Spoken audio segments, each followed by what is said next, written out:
जम्मू कश्मीर विधानसभा में जमकर हंगामा हुआ। हंगामे के बीच आर्टिकल 370 की बहाली का प्रस्ताव पास कर लिया गया। बीजेपी ने जबरदस्त विरोध किया।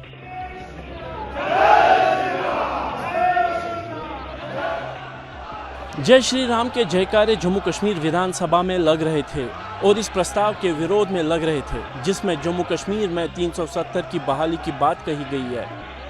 प्रस्ताव को देश विरोधी एजेंडा करार देते हुए बीजेपी विधायक वेल में पहुंच गए। प्रस्ताव की प्रतियां फाड़कर हवा में फेंक दी। ये मेरे लीडर डॉक्टर फारूक अब्दुल्ला और उमर अब्दुल्ला साहब ने जो इलेक्शनों में वादा किया था कि जम्मू कश्मीर के जमीनों पे बाहर के लोगों का हक नहीं होगा, ये लोगों के साथ गद्दारी है। इनके इरादे कभी पूरे नहीं होंगे। इन्होंने जो आज किया है वो अच्छा नहीं किया है। विधानसभा चुनाव में नेशनल कॉन्फ्रेंस ने अपने घोषणा पत्र में पूर्ण राज्य का दर्जा और आर्टिकल 370 को बहाल करने का वादा किया था। 5 अगस्त 2019 को जम्मू कश्मीर से अनुच्छेद 370 को हटा दिया गया था और पिछले साल 11 दिसंबर को सुप्रीम कोर्ट ने इस फैसले को बरकरार रखा था। दिल्ली के बाद अब उत्तर प्रदेश के छठ घाटों की सफाई को लेकर सियासत शुरू। अखिलेश यादव ने हिंडन की सफाई को लेकर यूपी सरकार से पूछे सवाल। एक बूंद केवल अपनी आंख में डालने पता लग जाएगा कि हिंडन नदी कितनी साफ है। इन आरोपों के बीच एबीपी न्यूज की टीम हिंडन नदी के छठ घाट पर पहुंची, जहां पर गंदगी साफ नजर आ रही थी, लेकिन छठ पूजा के लिए घाट को साफ किया जा रहा था। छठ पूजा को ध्यान में रखते हुए गाजियाबाद नगर निगम की तरफ से 100 से अधिक नल लगाए गए, ताकि छठ भक्त इन नलों के पानी में स्नान कर अपनी पूजा कर सके। नागरिकों की भी जिम्मेदारी है, शहर को साफ रखें, नदी को साफ रखें। गाजियाबाद नगर निगम का कहना है कि सिंचाई विभाग को पत्र लिखकर हिंडन की सफाई की मांग की गई है। दिल्ली में अगले साल होने वाले विधानसभा चुनाव के लिए आम आदमी पार्टी ने तैयारियां शुरू कर दी है। बूथ की रणनीति मजबूत करने पर रहेगा जोर। इसके लिए आम आदमी पार्टी 11 नवंबर से 20 नवंबर तक 1 लाख वॉलंटियर्स को शपथ दिलाएगी। शपथ दिलाने का कार्यक्रम दिल्ली के सभी 14 जिलों में होगा। बीजेपी के पन्ना प्रमुख के खिलाफ आम आदमी पार्टी दिल्ली के 13,637 बूथ पर बूथ इंचार्ज बनाएगी।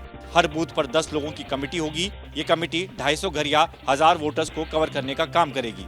11 नवंबर से आम आदमी पार्टी जिला पदाधिकारी सम्मेलन शुरू करने जा रही है। बूथ इंचार्ज और बूथ कमेटियों के काम पर नजर रखने के लिए 3500 मंडल अध्यक्ष तैयार किए जाएंगे। इनके नामों की घोषणा जल्द करेगी पार्टी।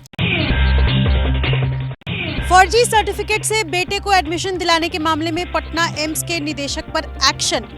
केंद्र सरकार ने पद से हटाया। पटना एम्स के निदेशक गोपाल कृष्ण पाल पर आरोप था कि उन्होंने फर्जी ओबीसी सर्टिफिकेट के जरिए अपने बेटे ओरो प्रकाश पाल को माइक्रोबायोलॉजी डिपार्टमेंट में पीजी में एडमिशन दिलवाया।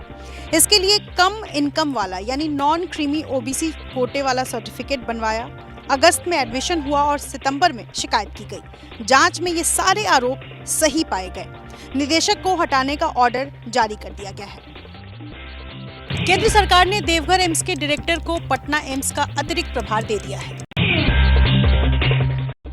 20 नवंबर को बॉर्डर पर रहना, गड़बड़ी हो तो कटहरी में घुस जाना। समाजवादी पार्टी नेता शिवपाल यादव ने ये बात अपने समर्थकों से कही।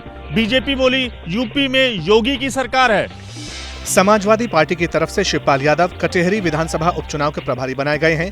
बीते 3 दिन से कटहरी में कैंपेन कर रहे हैं। आज भी रैली की। वोटिंग के दिन समर्थकों से जिले के बॉर्डर पर तैनात रहने को कहा। तो आसपास के लोगों से भी कहेंगे जिस दिन 20 तारीख को बॉर्डर पर रहना बेईमानी होती है तो फिर वो लोग कटहरी में घुस सकते हैं। शिवपाल के बयान पर पलटवार करने में बीजेपी ने देर नहीं लगाई। जो बयान है उससे स्पष्ट है कि समाजवादी पार्टी को देश की जो संवैधानिक संस्था है चुनाव आयोग, उस पर भरोसा नहीं है। शिवपाल यादव ने समर्थकों से यह भी कहा कि अगर गड़बड़ी हो तभी अंदर घुसना है, गड़बड़ी न होने पर अंदर आने की कोई जरूरत नहीं है।